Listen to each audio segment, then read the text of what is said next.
Mga kaaldab, ito po yung viral video na kung saan nakala nyo po si Alden Richards yung nag-post, no?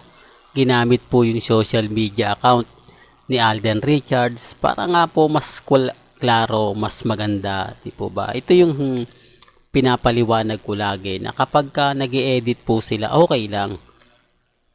Kahit sabihin na natin na matagal na to, Mr. Destiny, nung nakaraang buwan pa to, okay lang, normal lang yan sa kanila.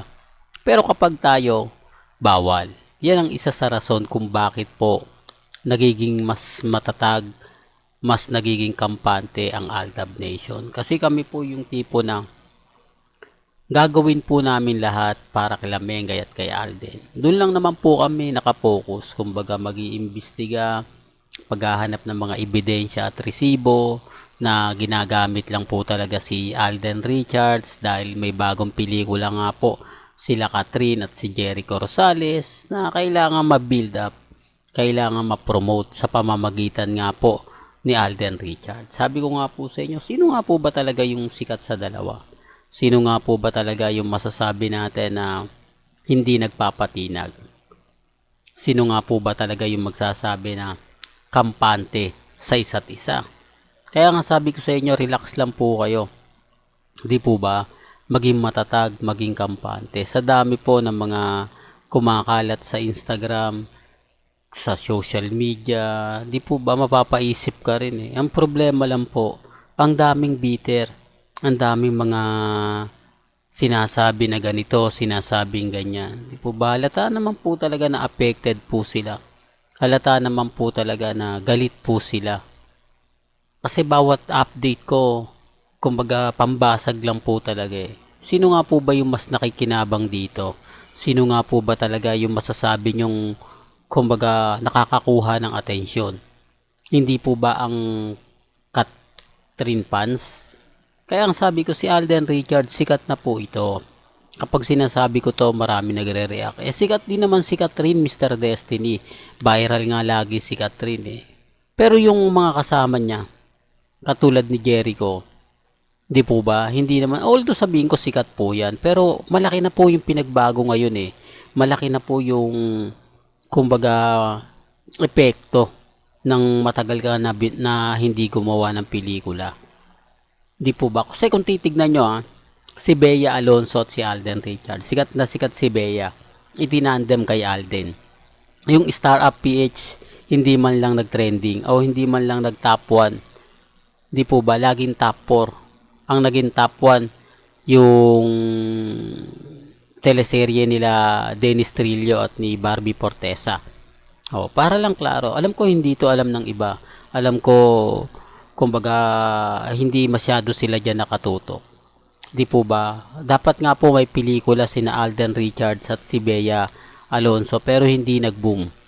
Hindi siya tinuloy. Bakit? Kasi karamihan po ng mga post ng mga Alden fanatics, parang tita na nga po talaga. Hindi nga po daw talaga pwede at bagay na maging sila.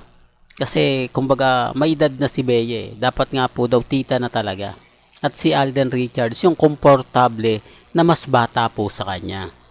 Po ba? Kaya nga po yung pelikula, kita nyo, hindi siya natuloy. Sinasabi ko lang po ito para lang po sa kaalaman ng lahat. Sinasabi ko lang po ito para lang po sa mga taong dumadaan at bumibisita po sa channel ni Mr. Destiny. Pero bago nga po pala natin ituloy itong magandang update natin, kung bago ka lang sa channel na to at isa kang true-blooded Aldab Nation na nagmamahal kina Mengay at Isoy, tama po ang channel na pinuntahan mo, kaya consider na po kitang bagong subscriber. At huwag mong kalimutang i-share ang mga video po natin sa mga mami, sa mga titas, at sa mga senyor. Sa mga nagtataka, sa mga nagsasabi, dapat hindi mo na yan binabalita, Mr. Destiny. Para lang alam po ninyo, si Alden Richards at si Jericho Rosales ngayon ang pinag-uusapan sa mga website, sa Instagram, kinukumpara po nila yung isa't isa. Kumbaga, kinukumpare po yung isa't isa na kung sino nga po ba talaga yung napupusuan daw ni Catherine Bernardo.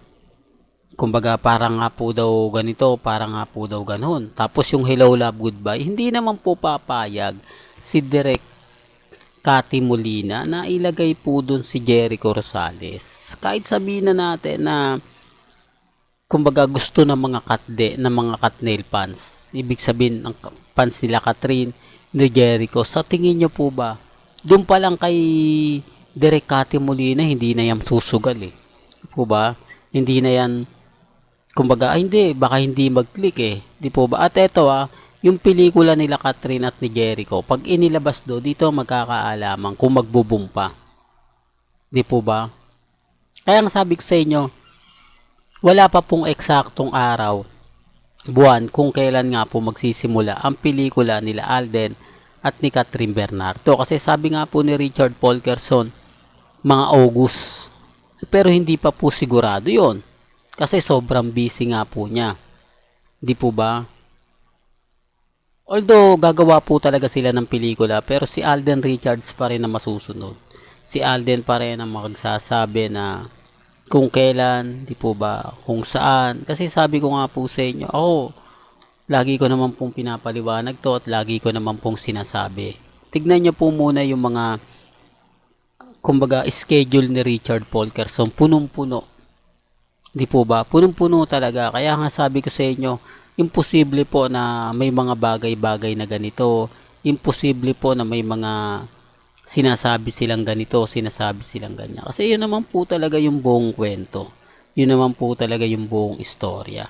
Ang problema lang po, maraming bitter, maraming inis na inis, at maraming galit na galit po sa mga ina-update ni Mr. Destiny. Pero okay lang yan. Sabi ko nga po sa inyo, relax lang po kayo, maging kampante, maging matatag.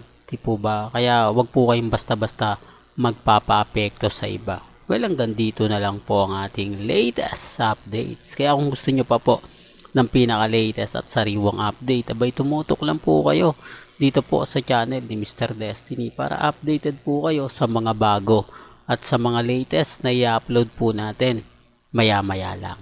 Hanggang sa muli, salamat po sa panonood at pakikinig.